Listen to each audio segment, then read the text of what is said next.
Andalan, magkano po? Siguro ang tinutukoy ni sir ang ating pelletizer machine. Yes, ang tinest po namin kanina, yung po ang aming pinakamaliit na model na pelletizer, model 125.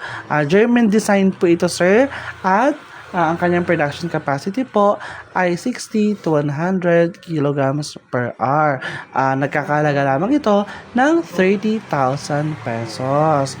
Yes, pero kung gusto nyo ng mas mataas na production capacity ng pelletizer, meron po kaming pelletizer model 160 na 3 roller blades na po.